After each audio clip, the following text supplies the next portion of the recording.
Professor Emeritus of Classics at St. Michael's College, University of Toronto, and author of Virgil as Orpheus, published by the State University of New York Press. Father Lee considers the relationship of opera and politics in his presentation, Wholly Different Reasons.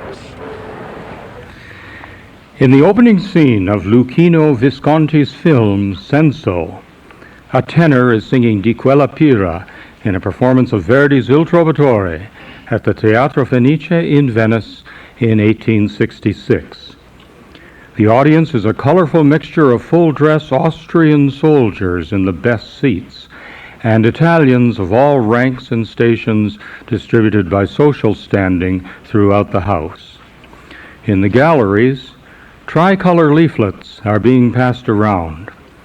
At the heroic final high C of the aria, as the tenor sings "To Arms," the leaflets fall like rain into the parterre. The insurgents cry out, "All occupying forces out of Venice! Long live Verdi! Long live Italy!" The Austrian military, disdainful at first, soon find themselves challenged by the Italian patriots. But eventually the demonstrators are silenced, one way or another, and a beautiful Italian countess explains to the officer in charge, "You Austrians love music, but we Italians go to the theater for wholly different reasons." The statement is only partly right, for the countess's intentions are to disarm. The fact is, both Italians and Austrians love music, and both have used the theater, especially the musical theater, as a platform for protest. In fact, in all the countries where it has flourished, opera has been a vital part of the lives of its listeners. Verdi was a patriot. In the early years of his career, he wrote opera on opera in the cause of Italian unity. He suffered many times under the heavy hand of the political censor. He found that even quite neutral lines in his operas were taken as rallying calls by his oppressed countrymen. He saw his name written on walls and heard it shouted in crowds. Viva Verdi became an acronymic slogan, the 5 letters of the composer's name standing defiantly for Vittorio Emanuele Re d'Italia. So Viva Verdi meant long live Victor Emmanuel, King of Italy. When the unification of Italy was a reality, Verdi sat in the first national parliament, and he is loved in his country today not just as a composer, but as an Italian whose presence is still felt in the lives of his countrymen. The first building restored in bombed-out Milan after World War II was La Scala, lovingly reconstructed by the best artisans from the original designs. Toscanini came from America to reopen it with a concert.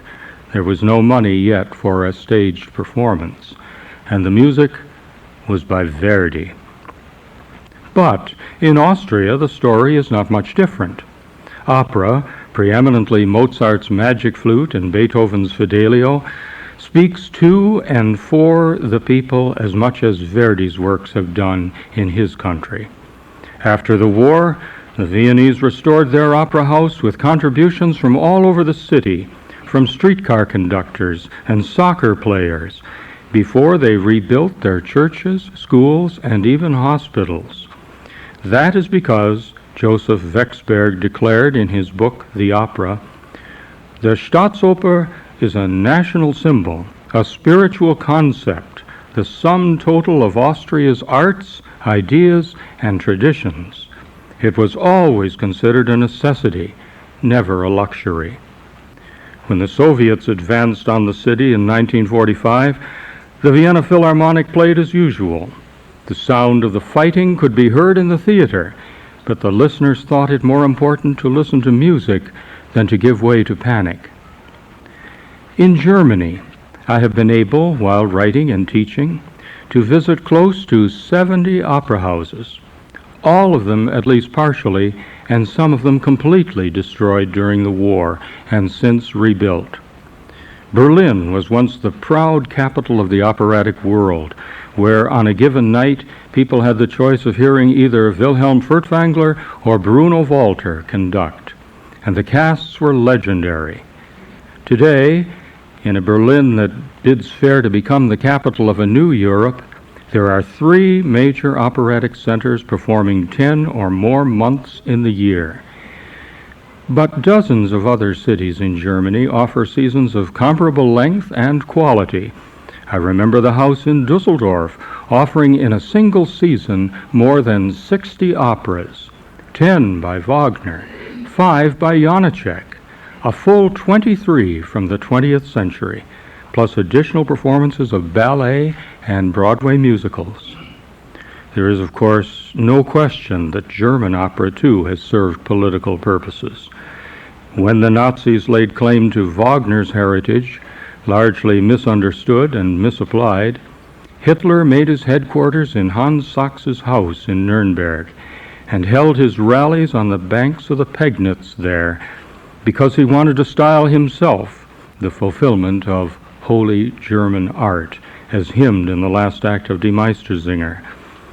When the Nazis were defeated, Germany renewed its faith in human values by reopening its opera houses with the same baptismal opera, which became an affirmation of the ultimate triumph of beauty and humanity over destruction and death. Similar observations can be made for opera's importance to the national consciousness of Russia, Hungary, Poland, the Czech Republic, and of course, France. Even a relatively unknown work like Auber's La Muette de Portici has served political purposes in Europe. Its tenor-baritone duet, L'amour sacré de la patrie, so fired an audience at a forbidden performance of the opera at the Théâtre Royal de la Monnaie in Brussels in 1830 that a crowd began the revolution that led to Belgium's independence from Holland. Small wonder when they were stirred by music like this. Amour sacré de la patrie, granullo d'os et la fierté, à mon pays je donne la vie, il me devra sa liberté. Amour sacré de la patrie, granullo d'os et la fierté, amour sacré de la patrie, granullo d'os et la fierté.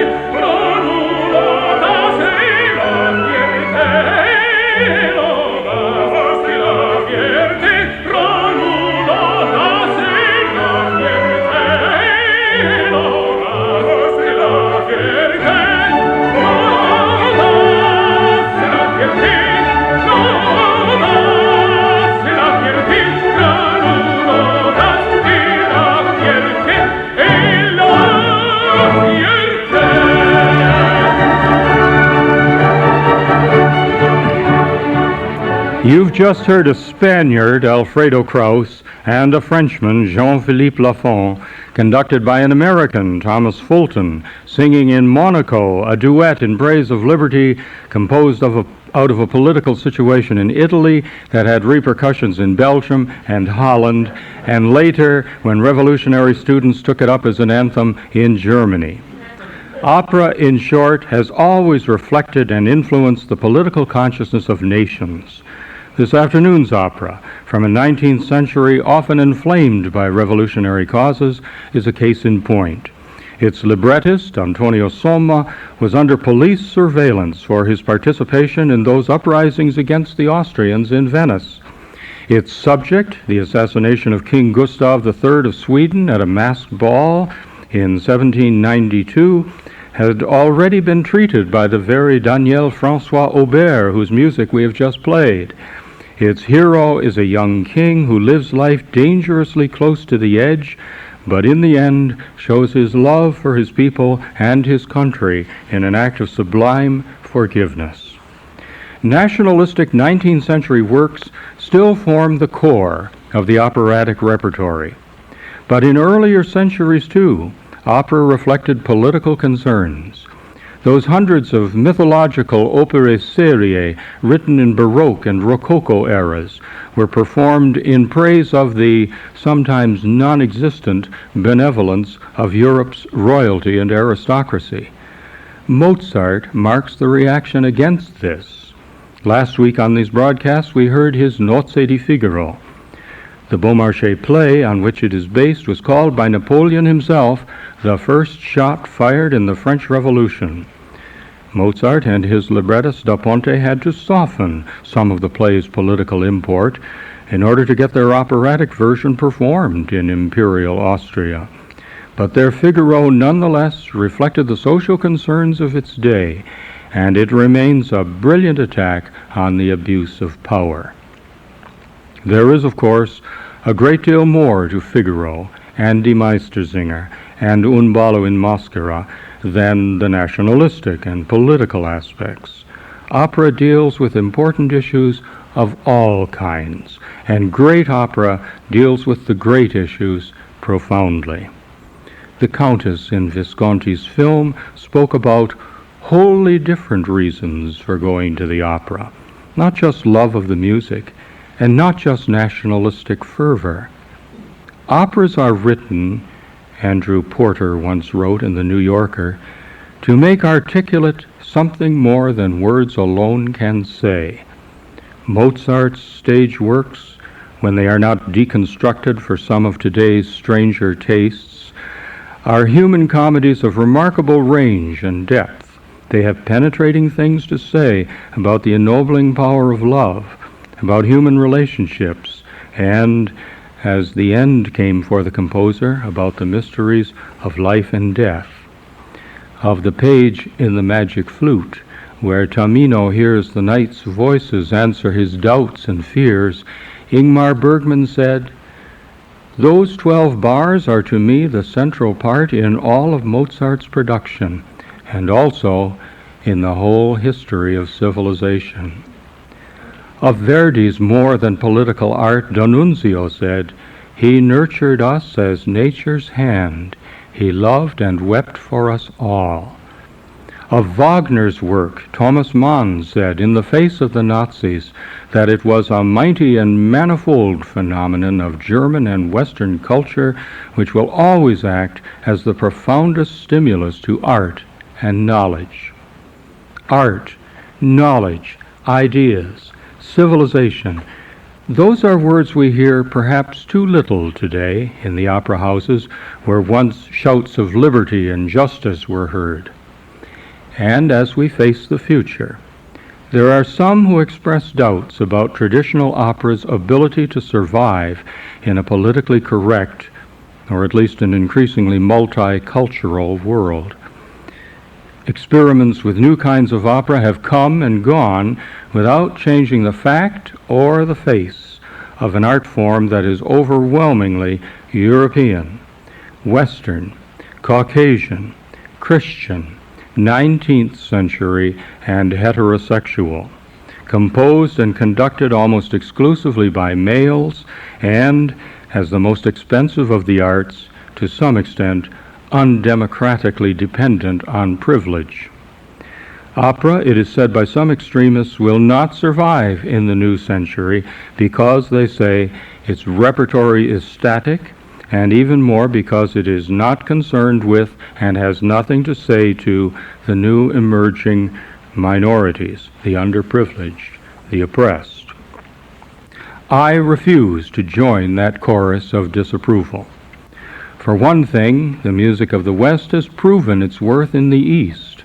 Opera is, for example, astonishingly successful in Japan, and the stalls and amphitheaters of opera houses on 5 continents are filled with people of all ages, races, religions, social levels, and sexual persuasions. Moreover, the repertory continues to expand. The Met now does both Handel and Philip Glass. Despite the new technologies that have been used to amplify voices in other music, there is more interest than ever in what the human voice, alone and unenhanced, can do in opera. There is still in opera the exciting possibility that the separate arts of music, poetry, drama, movement, and design can come together to make something more than the sum of their parts. And there is still a relevance in what gifted composers and dramatists have said, and what I hope future artists will say about the human heart, which never changes, and, thank God, still responds to noble challenges. I hope that the new century will see operas as great as those written in this one by Strauss, Puccini, Debussy, Berg, Janacek, Britten, and George Gershwin. But it is sometimes necessary to say the future of opera lies also with the great works of past centuries. I believe that Fidelio still speaks about political prisoners more eloquently than any novel, play, or film I know on that still relevant subject. I'm ready to say the same about Wagner's Ring on the subject of contemporary greed, waste, power, and corruption, and about the operas of Verdi on what it is to be a human being, to love, to live intensely, and to rise nobly to meet suffering and death. All of us listening to Verdi today know the power of great music, the glory of great voices raised in song. But not all of us perhaps have realized the urgency of what the operas we hear are saying. The operatic canon of the past 4 centuries is a human testament as worth preserving as the literature, thought, painting, and architecture of the past. Some may say that the canon is not politically correct, but anyone who really listens will know that it is politically relevant and much more. There are many different reasons for going to the opera. Verdi is someone who speaks to you all your life long. At every new stage of your awareness, he is there. He has been there already. He has understood all your fears, your passions, your patriotism, your sufferings. Nothing human is alien to him. And as that great American Verdian, George Martin, put it so memorably, to be in contact with Verdi is like having one's hand on the beating heart of life.